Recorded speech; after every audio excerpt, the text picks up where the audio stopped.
अब इस फ्लैट को खाली पड़े कई महीने हो गए थे, पर एक दिन अचानक एक परिवार हिमाचल से घर ढूंढता हुआ इस फ्लैट के मालिक से मिलता है।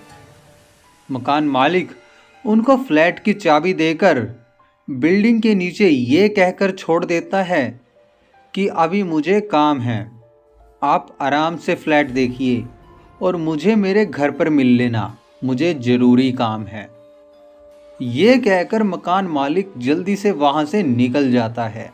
अब पति पत्नी जब अंदर आते हैं फ्लैट के, तो देखते हैं कि बेडरूम में टेबल पर सड़ी हुई कच्ची आलू गोभी की सब्जी पड़ी है। रसोई में सारे बर्तन ऐसे ही फैले पड़े हैं। घर में कपड़े, कुर्सी, बेड, यहाँ तक कि चप्पल जूते जैसे के तैसे पड़े थे। ये देखकर पति और पत्नी दोनों घबरा गए। अब उनको इस फ्लैट की स्थिति पर शक होने लगा था और यही कारण उनको मकान मालिक के अंदर न आने का भी लगा। फिर बाहर आकर उन्होंने पड़ोस में इस फ्लैट की जानकारी निकाली, तो उस परिवार का पता चला जो रातों रात इस फ्लैट को खाली करके बिना कुछ सामान निकाले वहां से भाग गया था और इतने सालों महीनों बाद आज तक नहीं लौटा। अब जो पति पत्नी थे, राजकुमार और नंदा, इनका परिवार आर्थिक तंगी से जूझ रहा था। फिर कोई फ्लैट इतने कम किराए पर भी नहीं मिल रहा था और राजकुमार थोड़ा ओझा वाला काम जानता था, तो इसलिए उसने इस फ्लैट में अपने परिवार के साथ रहने का फैसला किया। राजकुमार कुछ अपने ओझा का काम जानने वाले साथियों के साथ फ्लैट में जाकर पूजा कर आया, जिससे उसको अब ये फ्लैट अपने बच्चों और पत्नी के लिए सुरक्षित लगने लगा। अपना सारा सामान लेकर राजकुमार और नंदा बच्चों सहित सुबह इस फ्लैट में आ गया और सामान जो जो साथ लाए थे उसको निकालकर अपनी अपनी जगह रखने लगे। बच्चों को भी अब ये फ्लैट पसंद आ गया था। परिवार का पूरा दिन खुशी और शांति से गुजर जाता है, मगर रात होते होते छोटे बच्चे की तबीयत बिगड़ गई। उसको एक के बाद एक उल्टी लगने लगी।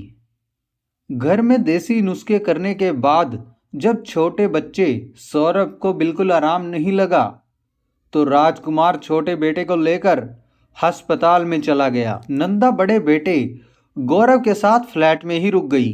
रात ज्यादा होने पर राजकुमार ने नंदा को अस्पताल से फोन करके कहा, सौरभ को अभी तो आराम लग गया है, मगर सुबह तक अस्पताल में ही रुकना पड़ेगा, इसलिए मैं और सौरभ सुबह घर आ जाएंगे, तुम दोनों आराम कर लो। नंदा ने फोन रखा और गौरव के साथ खाना खाकर बेडरूम में सोने चली गई। कुछ देर बाद दोनों को नींद भी आ गई और कुछ देर बाद रसोई में बर्तन गिरने का शोर आने लगा और वो शोर बढ़ता ही जा रहा था, जिससे नंदा की नींद खुल गई। उसको लगा कोई बिल्ली दूध पीने के लिए रसोई में घुसकर बर्तन गिरा रही है, इसलिए नंदा एक छोटा सा डंडा लेकर रसोई में घुसी, तो उसने देखा सारे बर्तन बिखरे पड़े हैं, मगर वहां पर कोई नहीं था। नंदा ने रसोई में आकर हर तरफ देखा, मगर कोई नहीं था। फिर अचानक नंदा की नजर जैसे ही छत पर पड़ी, तो उसकी चीख निकल गई। एक बूढ़ा खून से सने डरावने चेहरे वाला शैतान उसको छत से चिपक कर घूर रहा था। नंदा रसोई से बाहर दरवाजे की तरफ भागी। इतने में बड़ा बेटा गौरव बुरी तरह डरकर चिल्लाने लगा और बेड से गिर गया। नंदा बेडरूम में आई और बेटे को उठाकर फ्लैट से बाहर निकल गई।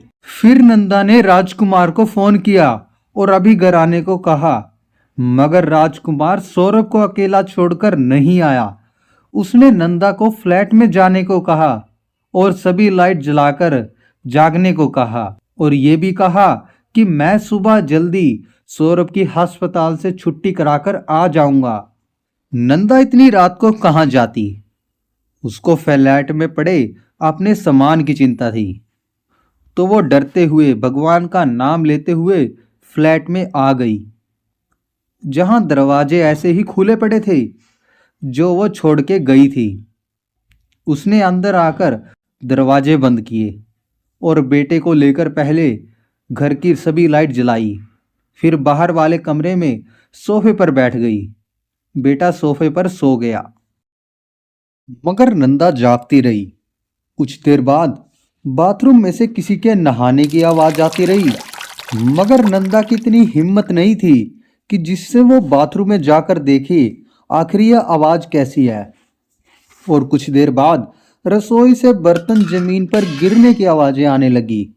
और ये सब कुछ यहाँ नहीं रुका, रसोई से बर्तन अब बाहर की तरफ गिरने लगे थे, जहाँ नंदा का बेटा सोया था।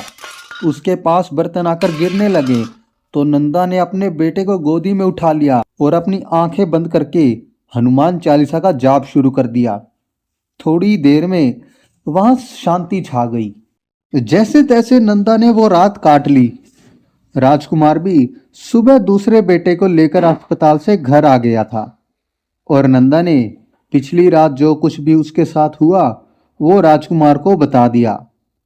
राजकुमार को यह सुनकर अपने परिवार की चिंता होने लगी और नंदा राजकुमार दोनों ने मिलकर अभी के लिए इस घर से जाने का फैसला किया। पूरा परिवार अब घर से 20 किलोमीटर दूर अपने रिश्तेदार के यहाँ शरण लेने के लिए मजबूर हो गया था। मगर राजकुमार ने इतनी आसानी से हार नहीं मानी। उसने कहा, मैं इतनी आसानी से हार नहीं मानूंगा। मैं अपने गुरु जी को बुलाऊंगा जो तंत्र साधना में माहिर हैं, उनकी सहायता लूंगा। और राजकुमार ने ऐसा ही किया। अपने गुरु के पास जाकर भारी मन से सारी दुख दुविधा बता डाली। गुरु जी को भी लगा कि यह मामला काफी गंभीर है और राजकुमार से कहा, मैं उस घर में रहना चाहूंगा। अपने एक चेले के साथ वहां जाकर रहूंगा और उस जिद्दी भूत को वहां से भगाना चाहता हूं मैं। राजकुमार ने बोला कि गुरुजी, मैं आपके वहां रहने की व्यवस्था कर देता हूं, मगर मैं आपके साथ वहां नहीं रुकूंगा।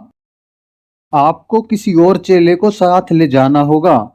इस बात पर गुरुजी मुस्कुरा दिए और हाँ बोलकर राजकुमार को रात को वहां ले चलने को कहा। अब रात के लगभग 9 बजे राजकुमार और गुरुजी, उनका एक चेला नौरंग, फ्लैट पर आ गए और गुरुजी द्वारा मंगाई गई कुछ सामग्री राजकुमार उन्हें देकर वहां से चला जाता है। अब गुरुजी ने नौरंग के साथ मिलकर पहले तो अग्नि पूजा की, फिर उसकी विभूति पूरे घर में बिखेर दी और उस जिद्दी भूत की आत्मा से कहा कि तू इस घर को छोड़कर चली जा, वरना मैं तुझे भस्म कर दूंगा। फिर नौरंग के साथ मिलकर गुरुजी ने पूरे घर का मुआयना किया। उनको लगा कि आत्मा अब यहाँ नहीं है और ये घर जिद्दी भूत की आत्मा से मुक्त हो चुका है। फिर नौरंग की नज़र फ्लैट के बाहर एक सीढ़ी पर पड़ी।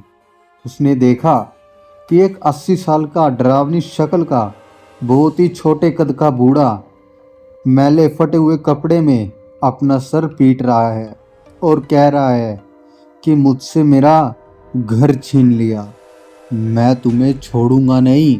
नौरंग ने गुरुजी को जल्दी से बाहर देखने को कहा, जिससे गुरुजी ने उस बूढ़े यानी जिद्दी भूत को घर के बाहर देख लिया और खुश हुए कि हमारा काम पूरा हो गया। अब रात काफ़ी हो गई थी। रात के लगभग 12:30 बज चुके थे। दोनों यहीं फ्लैट में सो गए।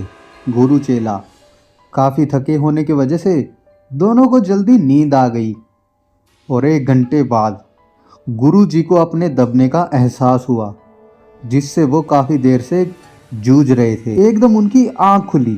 उनकी नज़र बाहर वाली जाली के दरवाजे के पास पड़ी तो वो छोटे कद का खतरनाक बूढ़ा जोर जोर से अपने दोनों हाथों से दरवाजे को पकड़कर हिला रहा था। इधर गुरुजी को अपना दम घुटने जैसा लगने लगा। पलक झपकते वो जिद्दी भूत गुरुजी के पास खड़ा था और मुस्कुरा रहा था और बोले जा रहा था कि मुझे यहाँ से कोई नहीं निकाल सकता, हर बार मैं ही सबको अपने घर से निकाल देता हूँ। गुरुजी को अब स्थिति नियंत्रण से बाहर लगने लगी थी, तो उन्होंने सब कुछ छोड़कर मंत्रों का जाप शुरू कर दिया और कुछ ही पलों में गुरुजी उठकर अपने पैरों पर खड़े हो गए। आसपास देखा तो कहीं भी वो बूढ़ा भूत नहीं दिख रहा था, मगर गुरुजी एक बात से चौंक गए कि नौरंग भी उस कमरे से गायब था। तो गुरुजी नौरंग को आवाज देते हुए हर जगह देखने लगे। फिर वो जैसे ही बाथरूम में गए तो देखा कि नौरंग के कपड़े पूरे खून से सने थे और वो खून की उल्टियां किए जा रहा था। गुरुजी ने जल्दी से पानी को मंत्र से पढ़कर नौरंग को पिलाया और उसके ऊपर थोड़े से पानी का छिड़काव किया, जिससे नौरंग को कुछ होश आया। और गुरुजी ने नौरंग को जल्दी से खुद को संभालने को कहा कि जल्दी से संभल जाओ नौरंग, अब वो जिद्दी भूत हम पर पूरी शक्ति से प्रहार कर रहा है। इसी वजह से हम दोनों का ये हाल हो गया। हमें गलतफहमी हो गई थी कि वो इस फ्लैट को छोड़ चुका है, मगर यह उसकी चाल थी जिससे हम बेफिक्र हो जाएं और उसको अपना वार करने का मौका मिल जाए। और ऐसा ही हुआ भी। अब वो हमें यहाँ से जिंदा नहीं जाने देगा। अब या तो हम उससे टक्कर लें या अपनी जान देने को तैयार हो जाएं। नौरंग भी अपने गुरुजी से इतनी बड़ी बात सुनकर सतर्क हो गया और बोला कि गुरुजी चलो, आप करो जो करना है करो, मैं आपके साथ हूँ। आज या तो हमारी साधना हमें बचा लेगी या फिर इस जिद्दी भूत का हमेशा के लिए इस मकान पर कब्जा हो जाएगा। गुरुजी ने कहा कि अब इस ताकतवर बूढ़े भूत की आत्मा से हमारे देवी ही हमें बचा सकते हैं। इस पर नौरंग बोला कि मगर गुरुजी, उन देव को तो बलि या खून देकर ही बुलाया जा सकता है। इतनी रात को कहां से कोई जीव की हम बलि देंगे। गुरुजी ने नौरंग को जल्दी से आग जलाने को कहा और खुद रसोई में जाकर चाकू ले आए और अपना हाथ काटकर खून को देव का नाम लेकर आग में डाल दिया और अपने देव से उस खतरनाक बूढ़े की आत्मा को इस अग्नि में जलाने की प्रार्थना करने लगे। अग्नि के पास ही नौरंग और गुरुजी दोनों हाथ जोड़कर बैठे थे। उनको किसी के रोने की आवाज आने लगी। उन्होंने ध्यान से देखा तो अग्नि के पास ही वो बूढ़े की आत्मा खुद को भस्म होने से बचाने के लिए गुरुजी की तरफ जमीन पर सर पटकते हुए कह रही थी कि मुझे खत्म मत करो, मैं इस घर को छोड़ रहा हूँ, मुझे जाने दो। मगर गुरुजी ने उसको बिल्कुल नहीं बख्शा और उसकी आत्मा को, या तो आत्मा कहें या फिर उस जिद्दी भूत को, गुरुजी ने अपने देव की मदद से भस्म कर दिया। इसके बाद राजकुमार का परिवार इसी फ्लैट में लौट आया और बेखौफ होकर आज तक वहीं रह रहा है। कभी कोई ऐसी दिक्कत उस परिवार को तब से आज तक नहीं हुई।